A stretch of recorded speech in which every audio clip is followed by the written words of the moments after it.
This is NDTV.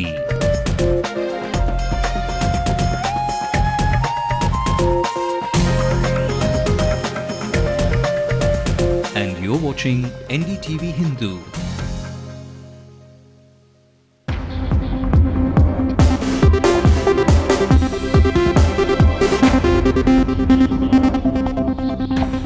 As AIADMK celebrates 39 years of existence, party leader Jayalalitha pledges to bring back MGR's golden rule to the state. Party workers upbeat in Temple Town, Madurai, getting ready ahead of AIADMK's rally in Alagiri's backyard. The NLC drama refuses to die down and angry union calls for Bandh. Sources say opposition MPs will soon meet the Prime Minister. The 10-day-long Navratri festival comes to an end today. Devotees and kids look to a new beginning. And we bring you the Bollywood glam girl Mallika Sherawat in her new Nagin avatar.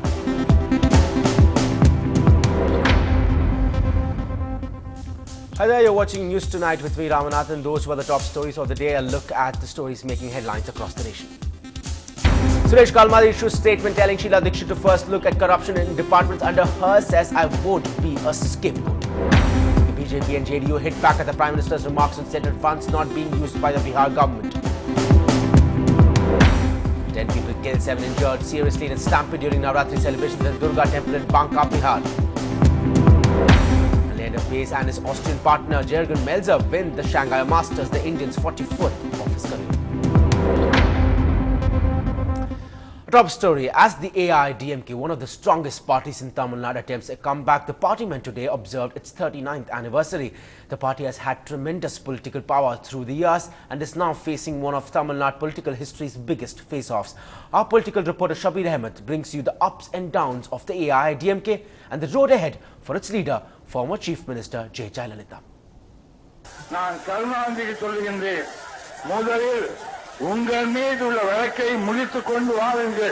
Two decades after the death of its founder M.G. Ramachandran, he continues to be the lifeline of Tamil Nadu's main opposition party, the AIADMK. As the party steps into its 39th year, its leaders and supporters look up to its powerful leader J. Jayalalitha to put the party back in power. The AIADMK came into existence in 1972 as a breakaway group after MGR led the split from the DMK, and the faction went on to sweep the elections in 1977. Ever since, MGR never looked back and died while in power in 1987. The death of MGR, considered a legend, sparked a brief power struggle, which led his widow Janaki Ramachandran being sworn in as Tamil Nadu's first woman Chief Minister. But a second scramble for power that followed quickly saw Jayalalitha emerge as the party's indomitable leader. Jayalalitha won elections in 1991, but 5 years later failed in her re-election bid after her image was marred by allegations of widespread corruption. The massive slide in popularity for the AIADMK began in 2004 when it saw a crushing defeat in general elections, and in 2006 Jayalalitha was knocked out of power in the state, and now another chance polls in 2011, and Jayalalitha's fiery speeches in Coimbatore and Tirchi drew thousands of people in recent months, raising hopes of a comeback. இதுவரை லட்சத்தை தான் பார்த்திருக்காங்க அவங்க. இனி கோடியை மதுரையில் சந்திப்பார்கள். புரட்சி தலைவி மீண்டும் தமிழகத்தின் ஆட்சி செய்ய ஒரு குடும்பமா தமிழக மக்களா என்று சிந்தித்து மீண்டும் தமிழகத்தில் புரட்சி தலைவி ஆட்சி அமைய நன்னாளில் சபதமேற்கிறோம். The AIADMK's 39th anniversary comes on the eve of another major rally in the heartland of her political arch rivals, which anonymous letters have threatened to blow up when it takes place in Madurai. In Chennai, Shabir Ahmed for NDTV Hindu. Senior journalist and deputy editor with The Hindu joined us for more on that story in the past, present and the future of the AIADMK.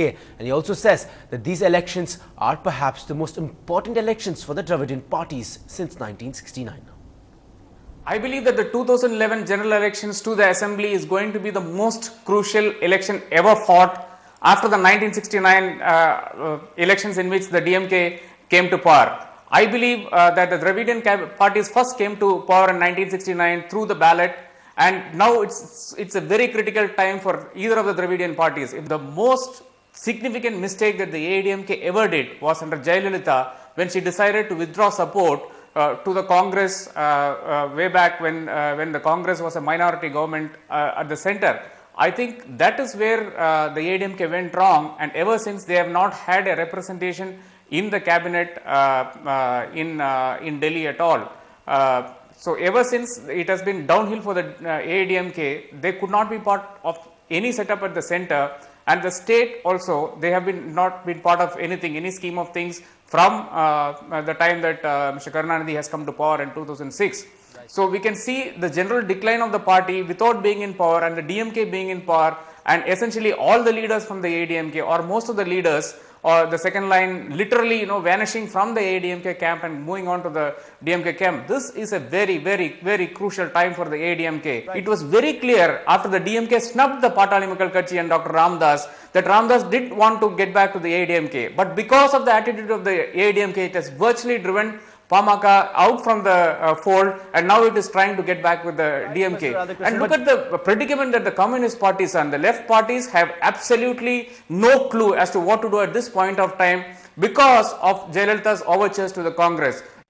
And even as the party went past another year, all eyes are on that big Madurai rally tomorrow. In the run-up to the rally over the last few weeks, Jayalalitha has received 17 death threat letters, and this is indeed reflected in the security arrangements put in place ahead of the rally. Tight security is in place right from the airport to the meeting venue for the AIADMK leader, who is under the Z+ security category. Cutouts and digital banners are up around the temple town, as well as the city's schools in and around Madurai have chosen to declare a holiday tomorrow, anticipating traffic diversions. Party workers have booked buses and vans to reach Madurai to take part in the rally from across the state. Now, it's 1 day to a month since the Neyveli Lignite Corporation's workers went on a strike, and the situation just does not seem to be abating. In fact, all the trade unions except for the one backed by the ruling DMK will go on a bandh this Tuesday in Cuddalore. Over 13,000 NLC workers have been striking since September, demanding wage revision and regularization of workers. Of course, the DMK-backed union with about 6,000 workers backed out last week. This comes even as the Chief Minister, Karunanidhi, has returned to Prime Minister Dr. Manmohan Singh seeking an early solution to the complaints of the NLC workers.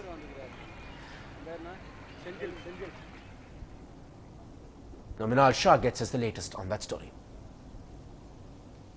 Tomorrow is going to be the 11th round of talks, but as you know that 29 days of strike, it clearly indicates that how firm the striking workers are on their demand. They are also planning to go on a bandh on the 19th of October in Cuddalore, where they are planning to strengthen their demands of wage revision, housing facility, as well as regularization of these contract workers.